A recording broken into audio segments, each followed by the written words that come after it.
Today, I want to talk about who are the prophets in our neighborhoods, and specifically, which prophets do you pay attention to? Okay.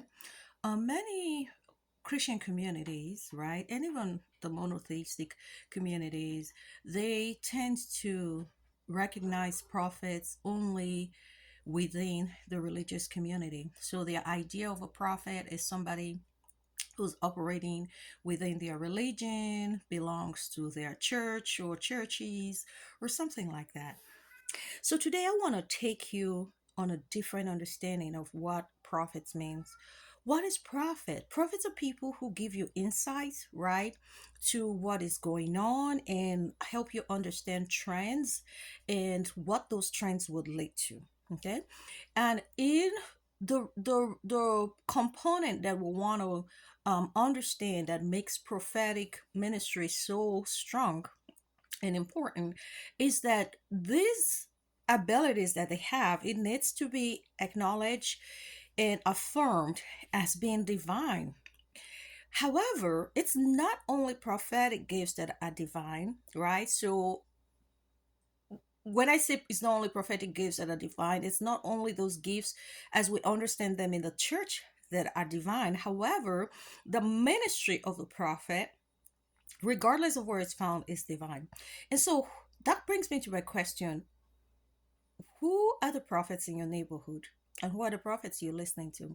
Because if the work or the gift of prophetic ministry is not limited to religious communities, but is more about being able to understand the times and speak to the connections of things that are happening, understand the trends, and also anticipate what those trends are going to lead to in every sphere of life.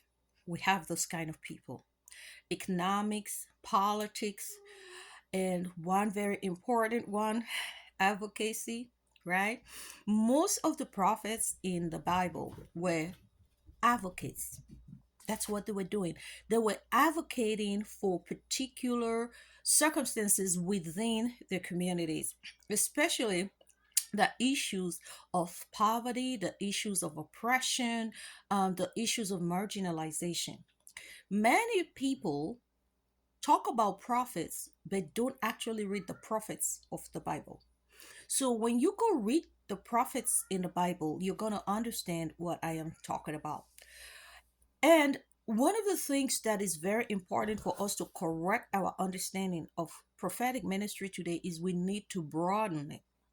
If we understand it in the context that I have explained it, we need to broaden it to take into consideration those people who are speaking outside of the church, not speaking about religion, but speaking about life, speaking about things that are going on, those who are developing and inventing things for to make lives better, those who are running for office, who are running for office and show that they understand the people, the needs of the people, those who are advocating for equality and better jobs for all, those who are bringing the businesses into the marketplace, those who are coming up with solutions for human needs in the medical world, in the science world, in the legal world. All these are prophets. All these are prophets. And we need to start paying attention to them. The other part of the story is that there are fake prophets, right? So there, because if being a prophet is something that brings you out into the open, we know that being out in the open is what's associated with fame. Fame being just being known, right? Widely known, and people we're it's been built into us, even doing this social media now, right, doing this video. It's with the hope that people will get to see and hear and know what I'm about and what I'm talking about, right? So in itself, fame, it's not bad, because in order for us to do our work well, right, like Yeshua said, let your light so shine in the world so that people can acknowledge that you're doing good and they can glorify the creators, right? So it's important for us to be seen. As you're doing your work, it's important to be seen, it's important to be heard.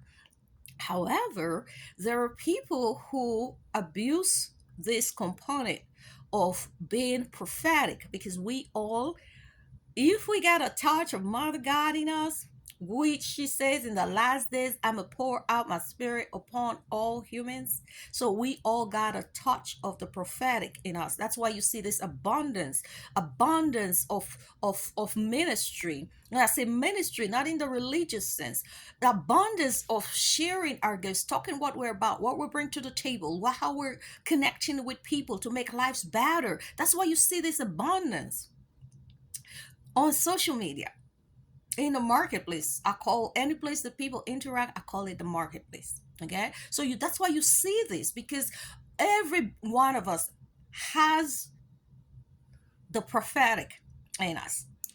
The fake prophets, however, is that they use their spaces to detract from the reality. So they are not bringing wholesomeness, they are leading people astray, right? They are making people believe that the things of God are only limited to certain spheres and certain uh, uh, uh, um, guidelines and certain things. But remember, I always tell you, at the end of the day, you want to figure out what is divine is, how does this affect the least of us? If it's not beneficial to one person, to all the least of us, and if it steals from others and exploits others and harms others, it is not. If it's not just, okay, you know that it's not rooted in love, and boom, you can say it's not divine. So having said that, I want us to open our minds to the idea that God is at work in our communities in ways beyond what we have been taught. God is at work in that corner store, through that corner store owner who makes sure there's a place for you to get stuff where you can run to the store, for people who don't have car to run to the store. God is at work, right? Through those who are working to help children stay out of trouble, those who are providing services.